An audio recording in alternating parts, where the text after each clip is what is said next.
Welcome to English with Ollie. I go to London. Hello. My name is Sam. I am a student of English. This is my story. I want to tell you about my life in London. I want to tell you about my fantastic teacher. You can read my story. You can learn English with me. It is a beautiful summer day. I am traveling on a train. Two women are on the train with me. The women sit opposite me. The women speak English. I don't understand much. I study English, but I am a beginner. I don't know many words. I start to speak to the women. I say some words in my basic English. The women understand what I want to say. I am happy. I say that I want to learn English. The women tell me that they are from England. They go home from a conference. Our conversation is 10 minutes long. The next station is my station. I say goodbye. The women give me their address and phone number. They tell me that I can visit them in England. Then we say goodbye. After this meeting, I work on my English every day. I translate texts, and I watch films in English. In 6 months, my English is much better. It is good, but I want to know more. I go to London. I want to study English in London. When I am in London, I go to a school. My first lesson is on Monday. I meet my teacher and other students in the class. My teacher is a young lady. She is very nice. We say our names. We say where we are from. Then the lesson starts. Our teacher has a question for us. She wants to know how we study English. Our teacher says that she can teach us a very effective method to learn English. This method is very simple. Our teacher tells us that we don't have to study. We don't have to read textbooks. But we have to use English a lot. It is very good for me. I don't like studying, and I don't like textbooks. Then we speak about what is important when we learn a new language. Our teacher tells us we need languages for communication. Languages help us say ideas and understand ideas. So when you learn a new language, the best method is to use the language for communication. And this is what we will do in our course. We will speak a lot. Many students try to remember new words.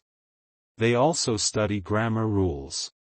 And these students don't use English for speaking. They study about the language, but they don't use the language. Of course, you need to learn new words and new grammar. But you don't have to study them. In this course, I want to show you a very simple and effective method. How to learn words and grammar. I like what our teacher says. Our lesson continues. We speak about our hobbies and what we do in our free time. We speak in pairs or with our teacher. We speak all the lesson. I like it. I am really happy. This system of learning is very good for me. Chapter 2. How I learn words. I go to school on Tuesday again. One of the students asks a question which is interesting for me.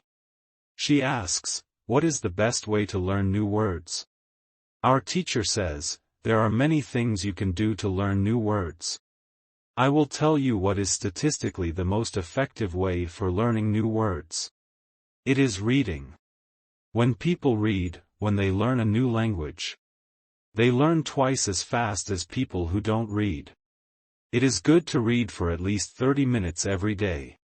I want to show you what you should do if you want to get the maximum profit from reading. First, it is very important that the book or text which you read is interesting for you. It is important that you enjoy reading. The book can be a nice story or it can have some useful information for your job or your hobby. Don't read a text which isn't interesting for you. It is also good to read a text in which you know most of the words. When you don't know many words, you can get frustrated. You always want to enjoy everything you do while using English. It is good to choose a text which is interesting and also okay for your level. When you read the text and you see a word which you don't understand, you take a dictionary and you look at the word in the dictionary. Then you continue reading. You don't have to write the word anywhere. You don't have to make a list of new words. You don't have to try to remember the word. You only concentrate on understanding the text. When it is clear to you what the word means, you continue reading. Anytime there is a new word for you, you do the same. Reading also has another great advantage. When you read, you learn new words and you also learn how every word is connected to other words. In the sentence, you can see how to link the words correctly. This way of learning new words is very effective. Try it and you will see how fast you can learn new words. Then we continue with the lesson. We speak about the situation in England and about the best jobs for students. This is good for me because I want to have a job.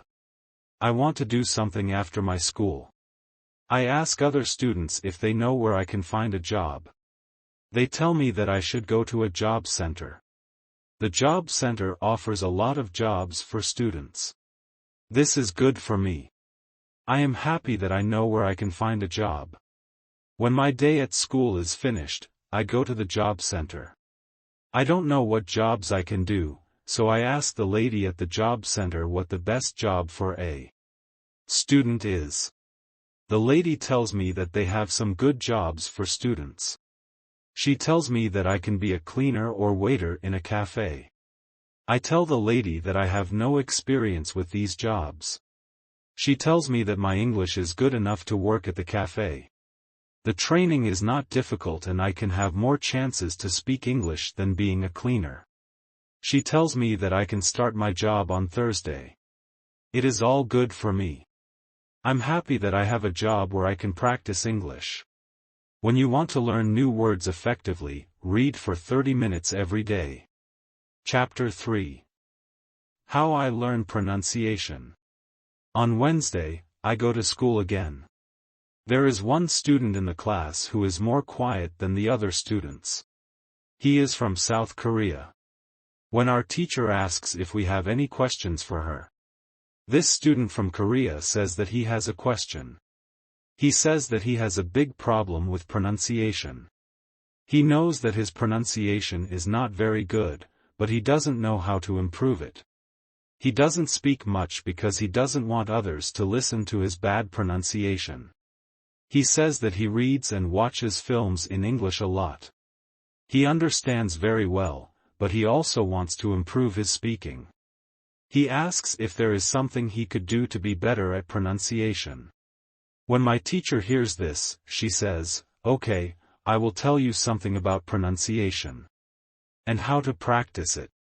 I will also teach you a great technique which can help all of you to be better at pronunciation." First, we have to look at why students have problems with pronunciation. When we speak, we have to move our mouth. We have to use muscles in our mouth. We all do that. The problem is that when you speak English, sometimes you use your muscles the same way you would use them in your native language. Then your pronunciation is different from the pronunciation of native speakers. This happens to many students who learn English. Almost everybody has a little different pronunciation than they should have. In fact, it is not a big problem because usually people understand what you want to say, even if your pronunciation is not perfect. However, you can work on your pronunciation and make it better. There's a great technique which can help you a lot. The name of this technique is shadowing. The technique is very simple. When you do shadowing, you simply copy the sound which you hear. When children learn their first language, they learn it by copying. They copy after their parents again and again. And one day their pronunciation is perfect.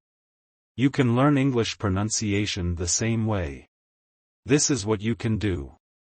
You take some video or audio recording, which is not very fast and which you understand very well. You listen and you copy what you hear when you hear it. That is all.